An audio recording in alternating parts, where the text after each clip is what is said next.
Russia's once dominant military is unraveling amidst the chaos of war, with soldiers' cries echoing the collapse of Putin's long-held image of invincibility. Retired U.S. General David Petraeus has shed light on the Kremlin's faltering strategies, revealing the extent of its failure. As Ukraine's forces advance and Russian morale plummets, the myth of Russia's invulnerability is rapidly disintegrating, posing a serious threat to Putin's grip on power. Kursk invasion analysis by Petraeus. Russia's forces should have dominated. By December 2021, it had 1,001 troops encircling Ukraine on three sides. Russia invaded Ukraine in February 2022 with 83 battalion tactical groups and up to 2,000 men in a smash-and-grab exercise. Kiev was to be secured in weeks so Russian President Vladimir Putin could remove Ukrainian President Volodymyr Zelensky and annex Ukraine. However, that didn't happen. The valiant Ukrainian troops pushed Russia's initial advance back, and since February 22, they have fought valiantly to slow Russia's progress to a crawl, retake key cities like Kharkiv, and enter Russian territory to conduct their invasion. Russia has been outsmarted at every turn, outmaneuvered regularly by a Ukrainian military at dwarfs, both in manpower and equipment, and now Ukraine is no longer holding the line while trying to defend itself. It's overseeing the crumbling of the Russian military, which will ultimately collapse Putin and his army under the same pressure he tried to exert on Ukraine. That's retired US General David Petraeus' opinion. Why does Petraeus think Russia's military is crumbling? This video answers the subject with general interview excerpts and facts. Before answering that, we must answer another. David Petraeus, who? Petraeus, a US Army general born in November 1952, led the multinational forces former President George W. Bush assembled for Iraq in 2007. Petraeus was the Commander-in-Chief of Central Command CENTCOM from 2008 to 2010, CIA Director, and US and NATO Commander in Afghanistan. The Distinguished Service Medal, 4 Legion of Merit Awards, 2 Defense Superior Service Medals, and a Bronze Star with a V decoration for heroism are among his awards. Thus, he is a military specialist who has seen and done everything. Listen to him when he discusses Putin's military. Today is August 18, 2024. On that date, Petraeus was interviewed on Ukraine's strategic brilliance in its war with Russia and how it reshaped the war. It's pulled the conflict out of Putin's control, grabbing momentum and forcing him to see a military many regarded to be one of the world's strongest fall before February 2022. Petraeus analyzes Ukraine's Kursk invasion, which took Russia by surprise. Ukraine mobilized troops, armor, artillery, air defenses, and electronic warfare from 4 brigades, showcasing real combined arms and logistical effort. Despite Russia downplaying the August 6, 2024 invasion as a small incursion, Ukraine claims to have taken 482 square kilometers of Kursk. Zelensky attributes this success to Ukraine's effective combined arms operation. Petraeus highlights that weak Russian border defenses allowed the Kursk incursion, with recent conscripts aged 18 to 20 surrendering and revealing Russia's hollow civic identity. The use of these conscripts shows Russia's military has degraded, unable to rely on professional soldiers. Petraeus also notes Ukraine's gains from the invasion, including expelling Russians, boosting morale, and blocking a key rail line used by Russia for logistics. The Kursk invasion has been a significant morale boost for Ukraine, demonstrating its ability to fight on its terms. On August the 21st, Kyiv resident Ola Pavlovska emphasized its importance for society's spirit. Ukraine's forces have also captured 594 Russian POWs, increasing their leverage for future exchanges. Petraeus confirms that Russia's military is weakening as conscripts struggle to defend against Ukraine's offensive. Additionally, Ukraine's sabotage of the rail route reduces Russian supplies, further weakening its position and paving the way for a larger collapse. Their border forces, irregular territory forces, and National Guard have failed to resist the Ukrainians. Again, evidence supports him. In the same Politico article that Sersky said Ukraine had seized over 600 prisoners, Ukraine's top commander noted how many soldiers Russia has sent to Kursk. Putin has moved 30,000 soldiers from various locations to Kursk, highlighting Russia's military weakness. If Russia were as strong as claimed, there would be no need to divert troops from Ukraine to defend Kursk, showing a competence gap. This proves Petraeus' point that Russia's domestic defenses are weak. While the Russian military may not be collapsing in terms of numbers, the need to move 30,000 soldiers exposes fragility and distrust in the military. Despite this, Russia continues to advance in Donetsk, with incremental progress against Ukrainian forces. The Institute for the Study of War reported significant gains in Pokrovsk, a key Ukrainian logistical hub, as Russian troops entered Memrek, 18 miles from the city, on August the 28th. Invasion of Kursk and implications. Do Ukrainian efforts to deflect Russian soldiers fail?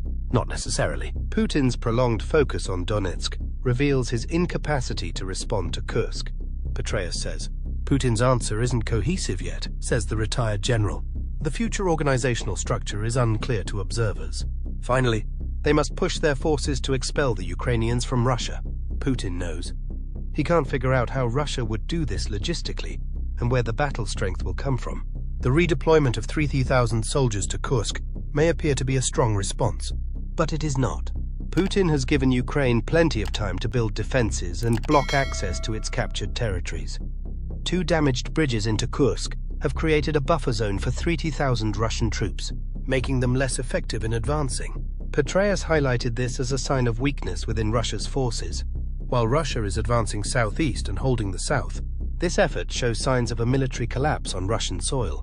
The delayed response time due to logistical challenges has reduced the effectiveness of these troops, reflecting Putin's desperation as he continues the offensive in southeastern Ukraine.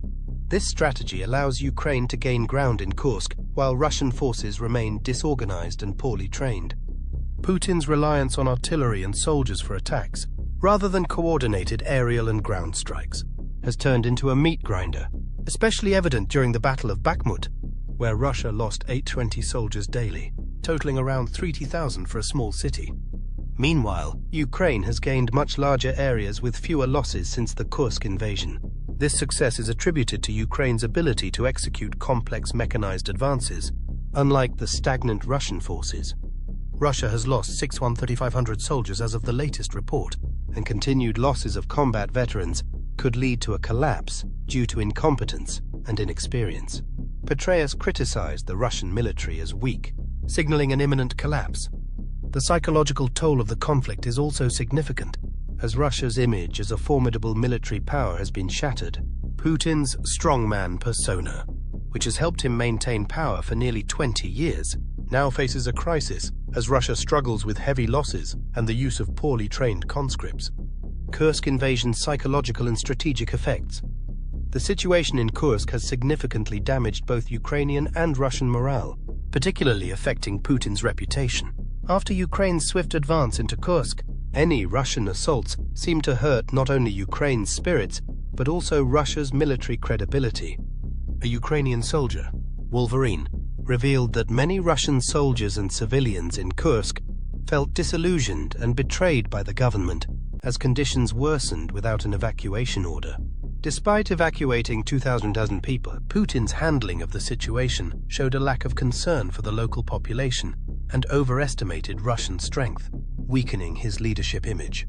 This erosion of trust in Putin is key to understanding Petraeus's comments about the crumbling Russian military.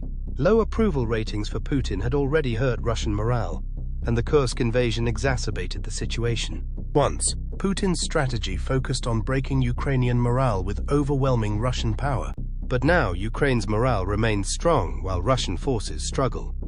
The Russian army faces high desertion rates, with over 18,000 soldiers leaving in April 2024.